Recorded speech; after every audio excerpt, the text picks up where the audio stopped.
मेरे बारे की गल्लां करदा रही मैं तो कई कह नहीं हां कीतियां नहीं तू कह नहीं की मैंने दस ते की है ये मेरे गंजे के खिलाफ गल्लां करना है तू हैं नून लीग नु देवना पीटीआई नु देवना तू मत क्यों नून लीग नु दित्ता ही ओ यार साडी पार्टी अगा उसी मोड़ पीटीआई के हो गया खे आनी है पीटीआई जितसी ले पीटीआई एवें जितसी पीटीआई दी ज्यादा ओए सीटें गंजा अगू उसी सीट होदी है गंजा मार गया इते दी हां मेरे को सुनदा कुछ हो मैं ना गंजा उसी अगू ओ गंजा नु छाड़ पर पीटीआई उसी ये टोपी की रती ला रे पीटीआई पीटीआई दी बल्ला जिंदाबाद बल्ला जिंदाबाद पीटीआई गंजा उसी अगू गंजा उसी पीटीआई उसी सब ओके लड़ते बैठे ने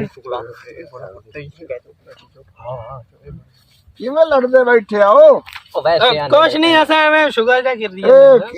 एक ही डब्बियां ये मारी बैठी आओ भाई शुगर ही आंदा भी कर दे बैठे अच्छा अच्छा माइन तो लग रहा है जिਵੇਂ लड़ते बैठे पार्टियां तो नहीं नहीं ऐसा तो आपस में मजाक कर के तू आई है मैं तो इनु फसल नु गेड़ा मारते आ ते ओ मोड़ के दुआई ना के बन से दुआ कौन बनदा पिया भैया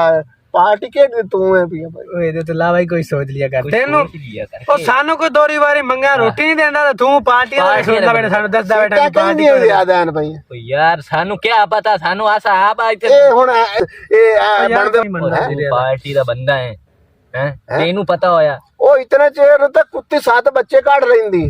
जो साडा वजीर आज़म बनदा वदा ए पाकिस्तान दा वजीर आज़म साडी कोई पार्टी कोई नहीं साडा उन्ना ना कोई लिंक नहीं है अभी इतना कर तू के आना कौन जितसी मैं हां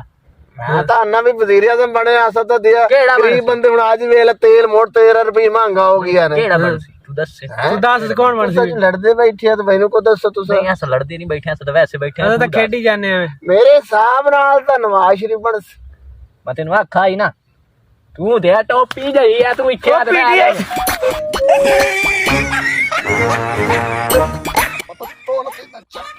लड़ो शाला मारो शाला